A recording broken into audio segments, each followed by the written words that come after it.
What's up, everybody? I'm Dreadful Gooz.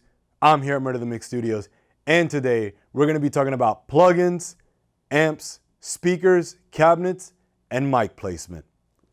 Let's get it.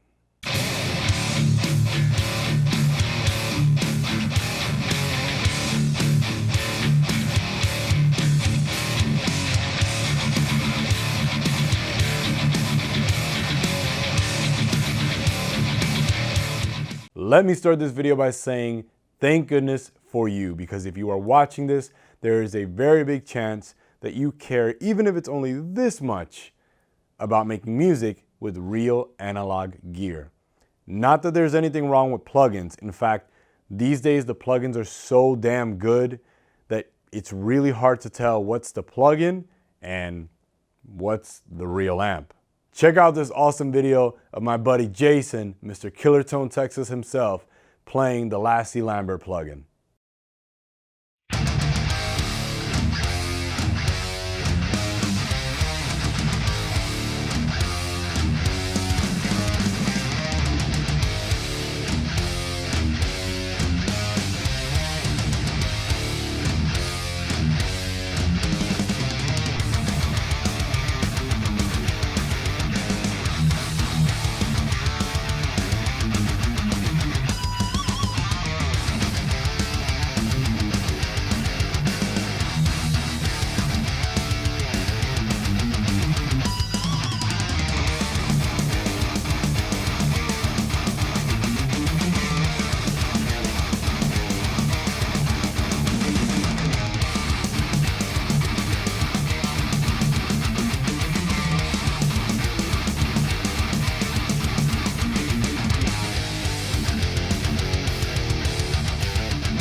Jason is a monster player, an authority on tone, and he's a really, really cool dude who's very knowledgeable. He really knows his stuff.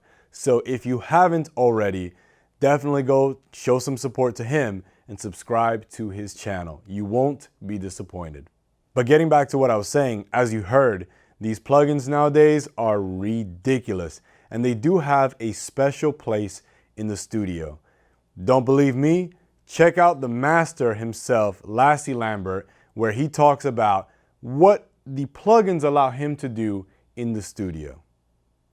So with the development of software, especially guitar software and amp simulations, what I liked about it, and what I still like about it, is it helps you to not have the process interrupted. It keeps the creativity flowing. So, for example, we're working on one song. Usually what I used to do, or what I did, is we did all the rhythm guitars first, and because that's the sound, and then we did the lead guitars first for all the song, and now we can just move between stuff more freely. And even if we are not using the software on the album, which is not always the case, I still love real amps and cabs and I use them all the time, but the software gives me the possibility to have the guitarist sit here, and if he's done with the rhythm guitar for the song, and the song is just vibing and everyone's feeling it, and it's just, we want to keep going with that song, and the guitarist is like, oh, I want to play a solo, I can just switch to the solo sound. He plays a solo, I can switch back to the rhythm sound for the next song, and we go. And that's what software does for me. It's a tool that I use to keep the creativity flowing in the studio. And if I reamp later through real amps or not, it doesn't matter. It still helps tremendously to give the guitarist, in this case, the immediate possibility to keep doing what he wants to do at this time without interrupting it. Oh, sorry, I have to set up a different mic. I have to set up a different cab. Moment's gone. Capture the moment. Software does that. Lassie is the real deal when it comes to metal engineering, or just engineering in general. He is the man. Like, if you guys don't know who this guy is, you need to literally explore his entire channel, and there's a plethora of just useful information and amazing guitar tones. And like he himself said, you know, the plugins have a special place in the studio. But with all that said, There's just something really special and magical about using real amps to capture some amazing guitar tones. For those of you who are serious about getting the most out of this video, then take a look at my video that I did about how to mic a guitar cabinet step by step. I'm going to put the video link right up here for those of you who want to check that out. My step-by-step video on how to mic up a guitar cabinet was kind of like a crash course on how to do this quickly and effectively. So some of the things that I might say in this video may contradict what I said in that last video. Just try to use the information from both videos as much as possible to gain, the best understanding on how to create killer guitar tones. Oftentimes in hard rock and heavy metal production, when it comes to miking up a guitar cabinet, you'll often see engineers and producers say, especially with an SM57, to put it where the dust cap and the cone meet. But I cannot stress this enough. When it comes to miking up a guitar cabinet, the best thing to do, or the most useful piece of advice that I can give, is to know your cabinet, know your speakers, know your mics. Knowing the guitar head as well is super important, but those three things that I just highlighted are, believe it or not, some of the things that can impact your tone more than your amplifier. Recently, I started cataloging all of the tones I get here at Murder the Mix Studios, both for myself and my clients, for a number of reasons, but primarily because I'm once again going to be offering reamping services. And if you're interested in taking advantage of some summer rates that I have, message me here.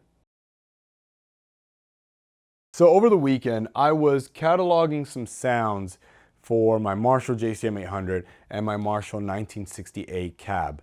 I'm not too familiar with these two because even though I've had them for a couple of months, I haven't used them as much as I would have liked, simply because this one needed some repairs and then it needed to go back in for repairs. And long story short, I don't know it as well as I do my other pieces of gear, such as my Fortin Cali, my Randall, and my other cabs and amps that I have here at the studio. So since I wasn't too familiar with these two, I dialed them in as I normally would any amplifier, and I mic'd it up as I would any other cabinet that I've mic'd before. And I was very humbled by what I discovered. It sounded like shit. The Marshall was super fizzy and fuzzy, and it sounded like garbage. And even worse, the cabinet sounded dull and muffled as hell. Now, this switch channel JCM 800 is a lot different than your typical 2203 or 2204 JCM 800. So it took some time getting used to this guy. Once I dialed in a guitar tone that I liked in the room, I was like, okay, let's try miking up the cabinet one more time. So I went back, did my usual, where the dust cap and the cone meet type of thing. And again, I was humbled by the fact that it still sounded muddy, really, really dark. And I don't mean the good kind of like low end. It was just muffled, man. It sounded horrible. This is why I want to reinforce, know your gear. This is a vintage Marshall. These are not meant to have crazy tons of low end like a 5150. They are oftentimes very bright sounding amplifiers. And that's why I was just like, wait, why is it sounding so muddy? Why does it sound like there's a blanket over it? And it wasn't anything to do with my amplifier at that point, because I had gotten some good tones that I liked in the room. It wasn't the amp anymore. And it wasn't these microphones, because I know how they sound and I know the type of tones that they capture. It was my mic placement. I did the typical, where the dust cap and the cone meet, but for this specific speaker, the Celesion G12 T75, this specific speaker in this specific cabinet did not sound good in the usual places that I would put my mics. After spending some time getting pissed, I was like, you know what, screw it, we're starting from zero. Let's take an SM57, put it dead center, and I'm gonna do the same thing with the AKG, put it dead center. And what I got was absolutely incredible. Check out how brutal this tone is.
Keep in mind that when you're creating guitar tones, you want to create tones that fit within the context of a band and within the context of a full mix.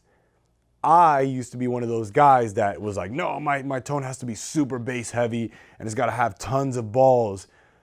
But yeah, it sounded good by myself when I played, but it sounded like crap, especially in a mix. And these are the mistakes that I made when I first started out, and I was, both a rookie studio engineer and just, I guess you could say, still a rookie guitar player at the time. Sometimes in audio production, we regard the standard way of doing things as the end-all be-all. But sometimes going by this logic is the worst possible thing to do. Like I said, I took my SM57, put it right dead center, and I did the same thing with my AKG. When it comes to recording high, like super high gain metal tones, I would never do that. But in this situation, it worked. It worked perfectly. It sounded absolutely incredible. Let's take a listen to what my rig sounds like when I mic'd it up dead center versus as to when I use the standard mic placements to get my tones.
Guys, I hope you found that video informative, and like I said earlier on in the video, I started cataloging all of my tones here at Murder the Mix Studios. So I'm going to be creating a mini-series called Goozman's Dreadful Guitar Tones, and in that series, I'll be going over what amp I'm using, what cab, mics, and mic placement, and all that fun stuff.